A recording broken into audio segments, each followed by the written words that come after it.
This is a new question coming from LeetCode, problem number 141, linked list cycle. You are given the head of the linked list. Determine if the linked list has a cycle inside it or not. Right? It's a very famous question. You can see it has been asked in so many companies so many times. Microsoft 15 times. Generally, Microsoft asks easy questions. So frequency of easy questions is also very high in Microsoft. So you can see this is the linked list cycle problem. Okay. You are given a linked list and you have to detect whether there exists a cycle inside the linked list or not. Now, this question can be very easily solved using the same hare and the rabbit technique that we have already discussed in 2D array classes. If this is a linked list,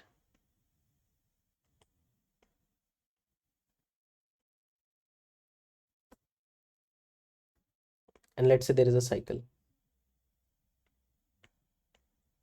what you can do, you can keep a pointer t which will go one step at a time. You'll keep a pointer h that will go two step at a time. Let's start. T goes one step, h goes two step. T goes one step, h goes two step.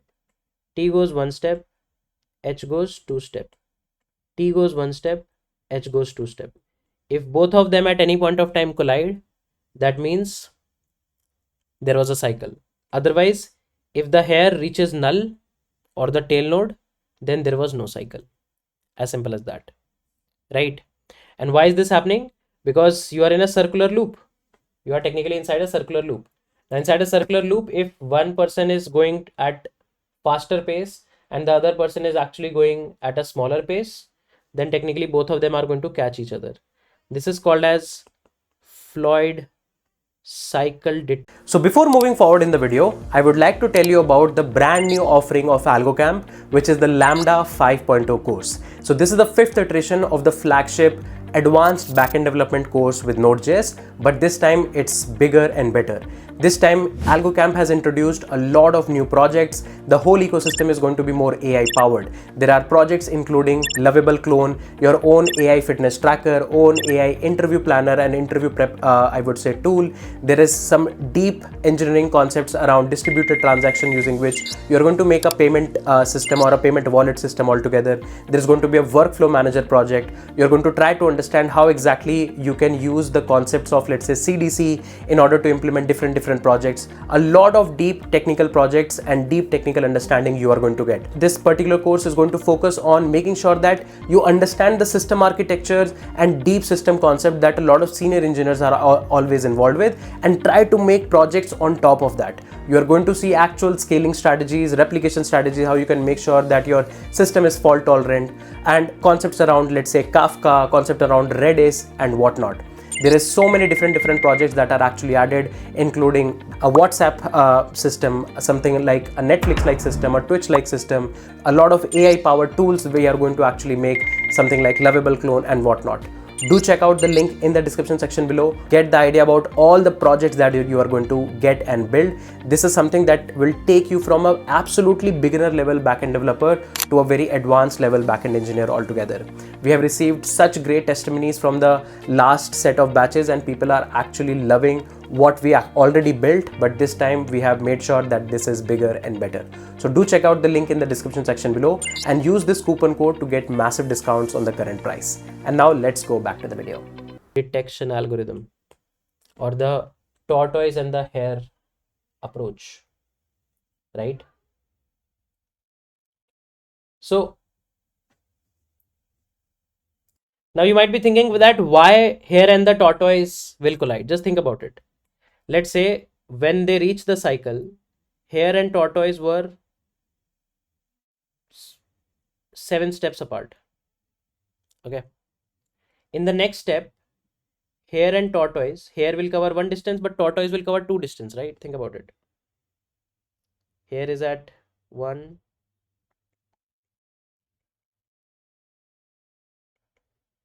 Let's say this is tortoise. This is where tortoise is. Okay.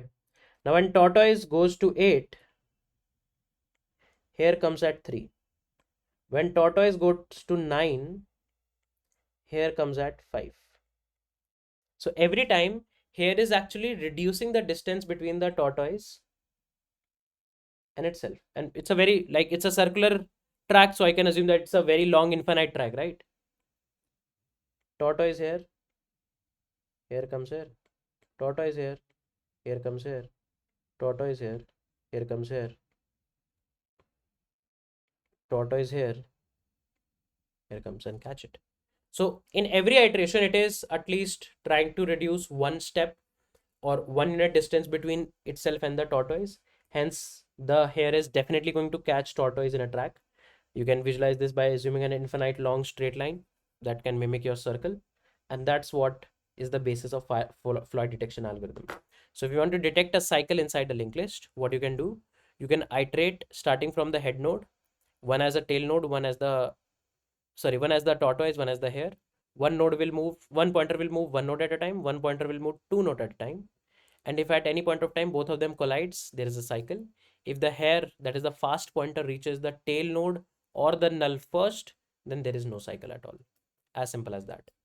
So what we can do is, we can have, there you can see they're mentioning it as list nodes. So I can make a new list node pointer as slow, that starts with head, and another as fast, that starts with head. I'll say while fast doesn't reach as null, or fast's next doesn't reach null, that means fast doesn't reach the tail node. Okay, till that time we are going to do this thing. Slow is equals to slow arrow next, fast is equals to fast arrow next, arrow next. Okay, if at any point of time fast catches slow, we are going to return true, otherwise we'll return false. Let's see. If we run the code, this should be semicolon. Let's try to submit. Okay, for a single node, you are getting an answer as -1. So for a single node, the answer should be false. So we can handle it separately. If head arrow next is null, you don't need two pointers or anything. You can just return false. Okay. And technically it should say handle it. Sorry, my bad, submissions.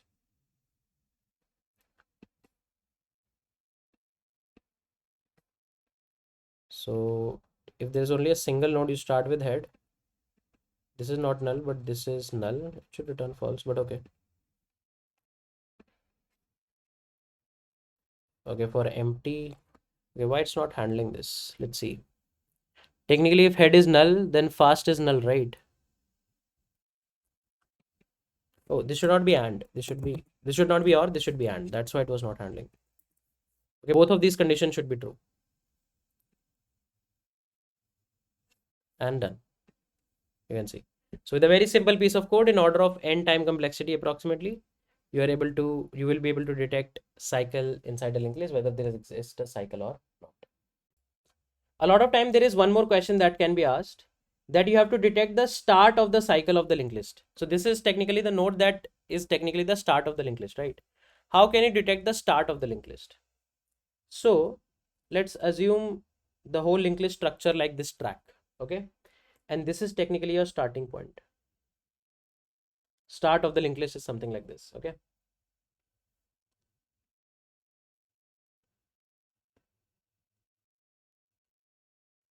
Something like this.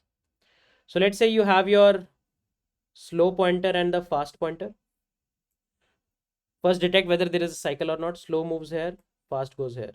Slow moves here, fast goes here. Slow moves here, fast goes here. Slow moves here, fast goes inside the track. Slow comes here, fast goes here. Slow comes here, fast goes here. Let's make them catch each other.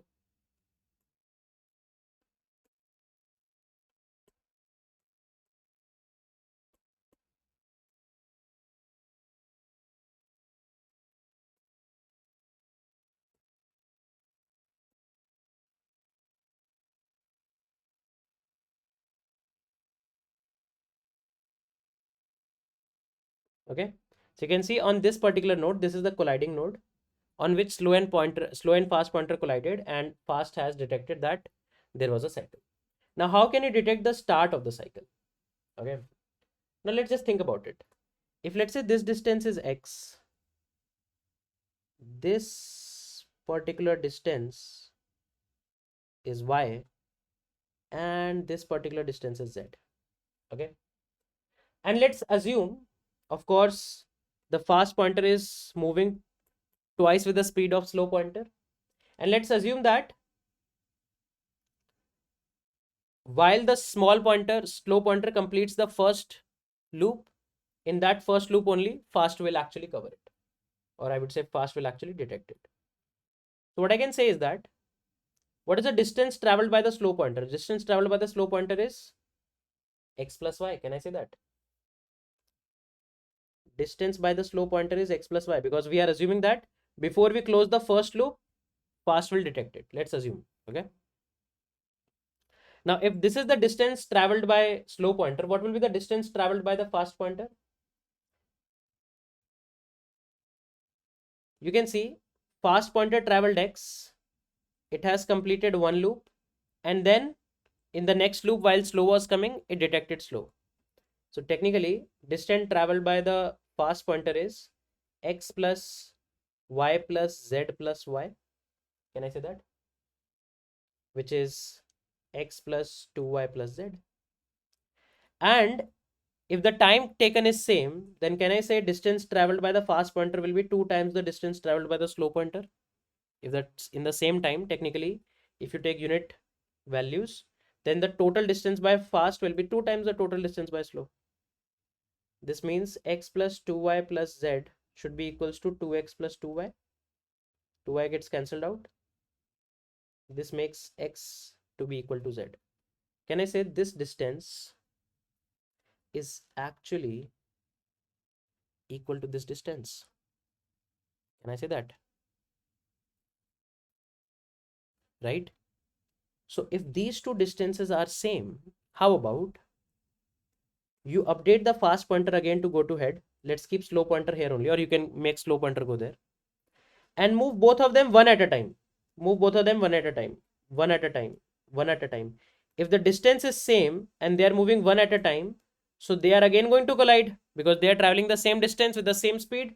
So they are going to collide, and which point they will collide at? They will collide at the starting point.